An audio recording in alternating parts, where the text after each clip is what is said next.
राधे राधे। जय श्री कृष्ण। इस मास को अघन मास का महीना भी कहा जाता है। इस महीने में गुरुवार के दिन माता महालक्ष्मी जी की पूजा जरूर करनी चाहिए। वैसे तो इस महीने में जितने भी गुरुवार पड़ते हैं सभी गुरुवार का व्रत रखें और माता महालक्ष्मी जी की पूजा करें। लेकिन अगर कोई व्रत ना कर पाए सभी गुरुवार का तो एक गुरुवार का व्रत अवश्य कर ले। और अगर एक गुरुवार का भी व्रत ना रख पाए तो माता महालक्ष्मी जी की पूजा गुरुवार के दिन अवश्य करें और व्रत की कथा पढ़ें या सुने। ऐसा करने से माता महालक्ष्मी जी प्रसन्न होती हैं और अपने भक्तों पर कृपा करती हैं। आइए अब सुनते हैं गुरुवार के दिन सुनी जाने वाली माता महालक्ष्मी जी की कथा। बोलिए महालक्ष्मी माता की जय हो। अगन गुरुवार की पौराणिक कथा के अनुसार बहुत समय पहले की बात है। भद्रशर्वा नाम के एक राजा थे। वे राजा बड़े ही पराक्रमी थे। चारों वेद, 6 शास्त्र, 18 पुराण का उन्हें ज्ञान था। उनकी रानी का नाम शरद चंद्रिका था। रानी दिखने में बहुत सुंदर थी, सुलक्षणा थी और पतिव्रता थी। उन दोनों को 7 पुत्र और एक कन्या का वरदान मिला था। उनकी कन्या का नाम श्यामबाला था। एक बार महालक्ष्मी जी के मन में आया कि मैं उस राजा के राजप्रसाद में जाकर रहूं। इससे राजा को दुगनी धन दौलत भी प्राप्त होगी और इस धन दौलत से वे अपनी प्रजा को और भी सुख दे पाएंगे। अगर मैं गरीब के घर रहूंगी और उसे दौलत मिलूंगी तो वह तो स्वार्थी की तरह केवल अपने ऊपर ही खर्च करेगा। यह सोचकर माता महालक्ष्मी एक बूढ़ी और ब्राह्मणी का रूप धारण करके हाथ में लाठी लिए लाठी के सहारे चलती चलती रानी के द्वार के तक पहुंच गई। यद्यपि माता ने एक बूढ़ी औरत का रूप धारण किया था फिर भी उनके चेहरे पर एक देवी जैसा तेज था। उनको देखते ही एक दासी सामने आई और उनसे उनका नाम, काम, धाम, सब कुछ धर्म भी पूछ डाला। अब वृद्ध ब्राह्मणी धारी माता महालक्ष्मी ने कहा, हे बालिके, मेरा नाम तो कमला है और मेरे पति का नाम भुवनेश है। हम तो द्वारिका में रहते हैं। तुम्हारी रानी पिछले जन्म में एक वेश्या की पत्नी थी। वह वेश्या बहुत गरीब था। दरिद्रता के कारण हर रोज इनके घर में झगड़े होते थे। उसका पति रोज इसे मारता था और इन्हीं बातों से तंग आकर वह घर छोड़कर चली गई और जंगल में खाली पेट भटकने लगी। उसकी इस दुर्दशा से मुझे उस पर दया आ गई। तब मैंने उसे सुख संपत्ति देने वाली श्री महालक्ष्मी जी की कथा सुनाई। मेरे ही कहने पर उसने महालक्ष्मी का व्रत किया। महालक्ष्मी जी उससे प्रसन्न हुई और उसकी गरीबी दूर हो गई। उसका घर संसार, दौलत, संतति और संपत्ति से भर गया। बाद में दोनों पति पत्नी परलोक सिधारे तो माता महालक्ष्मी का व्रत करने के कारण वे लक्ष्मी रूप में रहे। जितने साल उन्होंने महालक्ष्मी का व्रत किया था उतने ही हजारों साल तक उन्हें वह सुख भोग मिला। अब इस जन्म में उसका जन्म राज घराने में हुआ है पर अब वह महालक्ष्मी का व्रत करना भूल गई है और मैं उसे वही याद दिलाने आई हूँ। बुढ़िया माई की बातें सुनकर दासी ने उन्हें प्रणाम किया और श्री महालक्ष्मी व्रत को किस तरह से किया जाए और इसका क्या फल मिलता है यह सब बुढ़िया रूपी धारण किए हुए महालक्ष्मी जी से पूछने लगी। अब माता ने दासी को पूजा की सारी विधि बतलाई और व्रत की महिमा भी बताई। इसके बाद दासी ने तो माता को प्रणाम किया और सीधी रानी को सूचना देने के लिए अंदर चली गई। अब रानी राज वैभव में रहते हुए अपने ऐश्वर्य पर बहुत घमंड करती थी।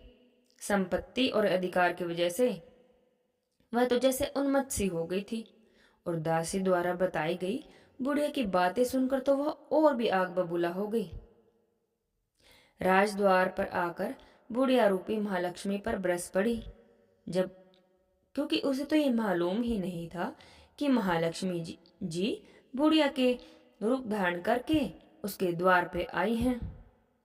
अब जब माता को रानी का यह रूखा बर्ताव देखा और अपना अनादर देखकर माता ने वहां रहना ठीक नहीं समझा और वे वहां से चल पड़ी। रास्ते में उन्हें राजकुमारी श्यामबाला मिली। उन्होंने श्यामबाला से सारी बातें कह बताई। अब श्यामबाला ने अपनी ओर से माता महालक्ष्मी से क्षमा मांगी। तब माता को उस पर दया आ गई और उन्हें श्यामबाला को श्री माता महालक्ष्मी के व्रत के बारे में बता दिया। उसी दिन अघन यानी मार्गशीर्ष का पहला गुरुवार था। श्यामबाला ने पूरी श्रद्धा भाव से माता महालक्ष्मी का व्रत रखा, जिसके फलस्वरूप राजा सिद्धेश्वर के सुपुत्र मालाधर से उसका विवाह हुआ। वह धन दौलत ऐश्वर्य वैभव के साथ मालामाल हो गई और अपने पति के साथ ससुराल में आनंद से दिन बिताने लगी। इधर माता महालक्ष्मी का रानी पर बहुत बुरा प्रकोप हुआ, जिसके फलस्वरूप राजा भद्र शर्मा का तो राज्य और राजकुमार कारोबार सब कुछ नष्ट हो गया। यहाँ तक कि उनके घर में तो खाने के बिलाले पड़ गए।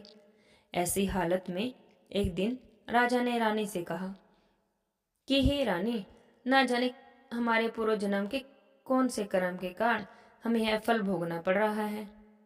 तब रानी ने राजा से कहा, हे राजन, हमारा दामाद तो इतना बड़ा राजा है, उसके पास तो खूब धन है, खूब ऐश्वर्यशाली है, क्यों ना उसके पास जाया जाए। अगर हम उसे अपनी हालत बताएंगे तो वह जरूर हमारी मदद करेगा।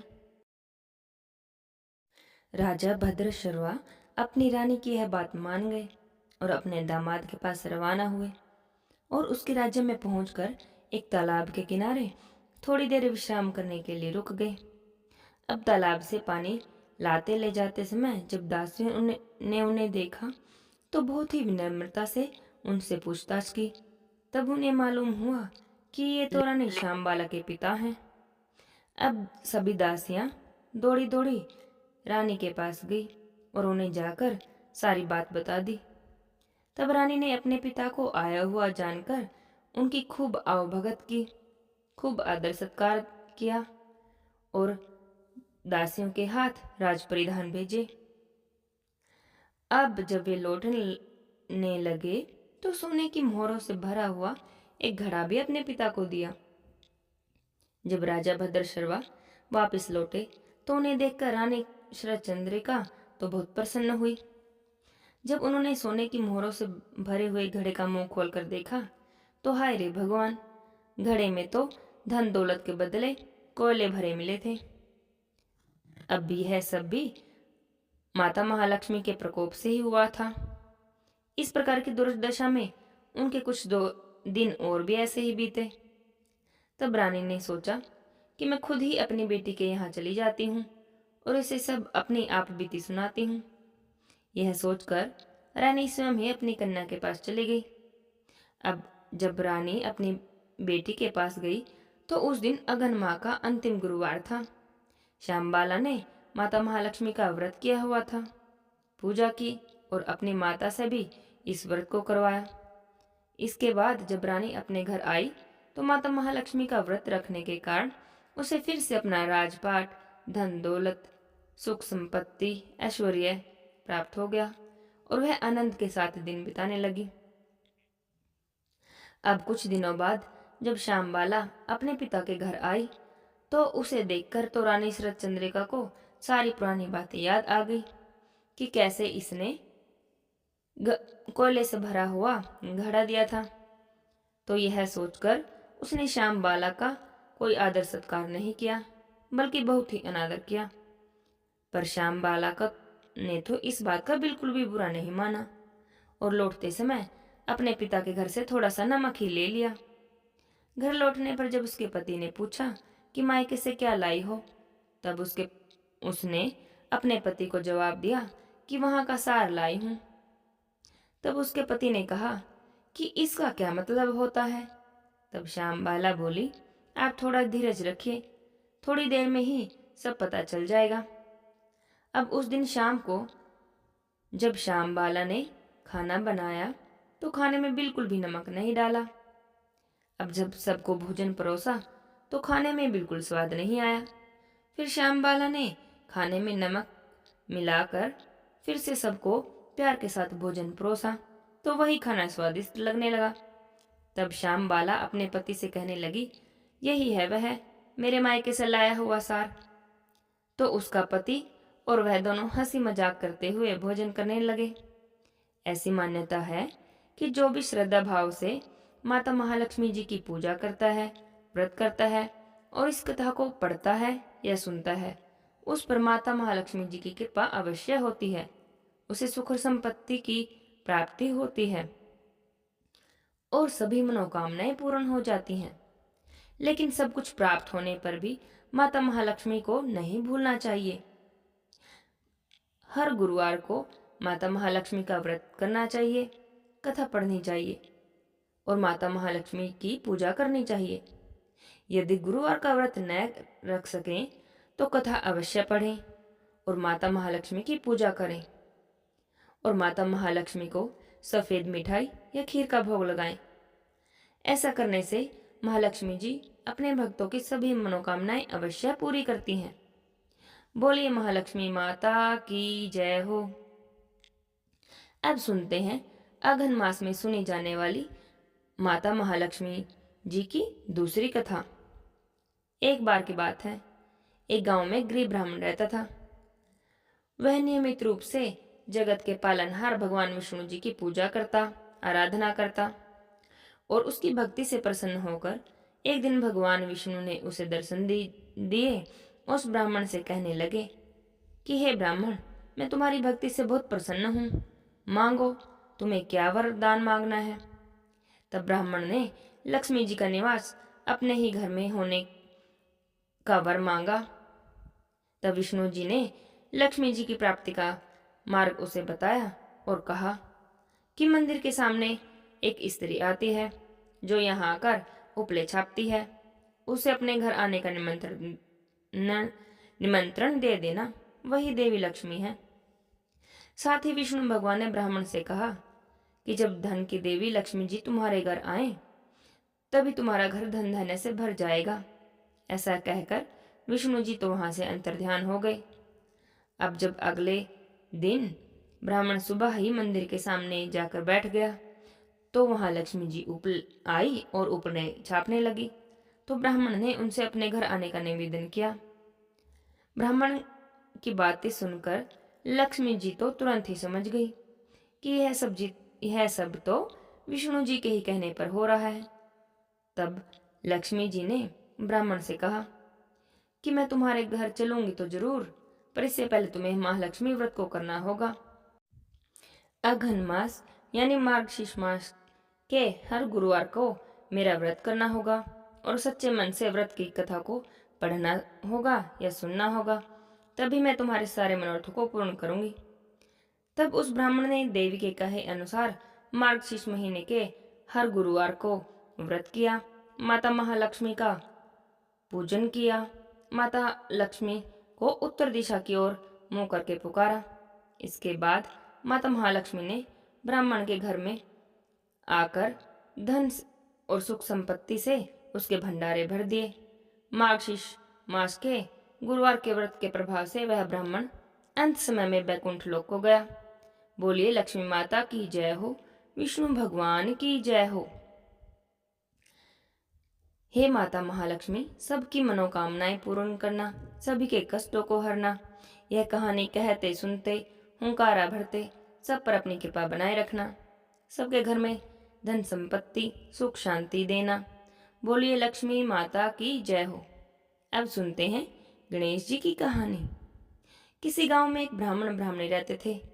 वे दोनों बहुत ही गरीब थे, घर में खाने को भी नहीं होता था। लेकिन ब्राह्मणी गणेश जी की बहुत बड़ी भक्त थी। रोज गणेश जी की सेवा करती, पूजा करती, पहले गणेश भगवान को भोग लगाती, तभी कुछ खाती पीती। एक दिन तो उनके घर में खाने को भी कुछ नहीं था। तो ब्राह्मणी कहने लगी, हे गणेश भगवान, आज तो घर में भी कुछ नहीं है, मैं कैसे आपका भोग लगाऊं। तो गणेश भगवान बोले, मैया तू चिंता ना कर, जाकर लक्ष्मी जी को न्योता दिया। अब ब्राह्मणी कहने लगी कि मुझे तो नहीं पता कि लक्ष्मी जी कहाँ मिलेंगी, और अगर मैं लक्ष्मी जी को बुला भी लाई तो लक्ष्मी जी को कहाँ बिठाऊंगी, क्या खिलाऊंगी। तो गणेश भगवान बोले, मैया तुम न्योता तो दे आओ, सब इंतजाम हो जाएगा। और लक्ष्मी जी तो पीपल के पेड़ पर मिल जाएंगी। तो ब्राह्मणी चली पीपल के पेड़ के पास। अब पीपल के पेड़ पर माता लक्ष्मी जी भी मिल गई। तो ब्राह्मणी ने लक्ष्मी जी को न्योता दे दिया। तो लक्ष्मी जी कहने लगी कि मुझे तो नहीं पता कि तुम्हारा घर कहाँ है, इसलिए मैं तुम्हारे साथ साथ ही चलूंगी। अब लक्ष्मी जी ब्राह्मणी के साथ उसके घर आ गई। अब ब्राह्मणी गणेश भगवान से बोली कि भगवान अब मैं क्या करूं, लक्ष्मी जी तो मेरे साथ साथ ही आ गई हैं, अब इन्हें कहाँ बिठाऊं, क्या खिलाऊं, मेरे घर में तो कुछ भी नहीं है, और अब तो ये मेरे साथ ही आ गई हैं, तो मैं तो पड़ोस से भी नहीं मांग के ला सकती। तो गणेश भगवान बोले, बुढ़िया माई तू चिंता ना कर, लक्ष्मी जी से भंडारे की चाबी मांग ले। अब ब्राह्मणी गई लक्ष्मी जी के पास, बोली माता मुझे भंडारे की चाबी दे दो। लक्ष्मी माता ने उसे भंडारे की चाबी दे दी। ब्राह्मणी ने भंडारा खोलकर देखा तो भंडारा तो भरा पड़ा था। ब्राह्मणी तो देखकर बड़ी खुश हो गई और उसने तो 56 भोग बनाए, गणेश जी को भोग लगाया, माता लक्ष्मी को बहुत ही प्यार से भोजन कराया। सारे परिवार वाले भी जी भर के जिम लिए और भंडारा था कि खाली ही ना हो रहा था। अब ब्राह्मणी कहने लगी अब क्या करूं। गणेश भगवान जी बोले खा बाट। तो ब्राह्मणी तो भर भर के भोये बांटने लगी। सब कहने लगी कि कल तक तो तुम हमारे घर से मांग कर लेकर जाती थी, आज ऐसा क्या हो गया कि भर भर के बांट रही हो। तो वह कहने लगी कि मेरे पर तो गणेश जी और लक्ष्मी जी की कृपा हुई है। अब जब लक्ष्मी जी जाने लगी तो बुढ़िया माई लक्ष्मी जी को रोकने लगी। तो लक्ष्मी जी कहने लगी ब्राह्मणी मैं एक जगह नहीं रह सकती, सबका मान रखती हूँ, सबके घर जाती हूँ, पर फिर वापस भी आ जाती हूँ। जिसके जैसे कर्म हैं उनके उन कर्मों के अनुसार ही उनके यहाँ निवास करती हूँ। तो ब्राह्मणी बोली नहीं लक्ष्मी जी, आप मेरा घर छोड़कर ना जाओ। गणेश भगवान की कृपा से बुढ़िया माई के घर लक्ष्मी जी निवास करने लगी। लक्ष्मी माता ने तो बुढ़िया माई के धन के भंडारे भर दिए। हे गणेश जी भगवान, हे लक्ष्मी माता, जैसी कृपा अपने उस ब्राह्मणी पर की ऐसी की ही कृपा सब पर करना, सबके घर में खूब अन्न धन के भंडारे भरना, सबकी मनोकामनाएं पूरी करना। बोले लक्ष्मी माता की जय हो, बोले गणेश भगवान की जय हो। राधे श्याम।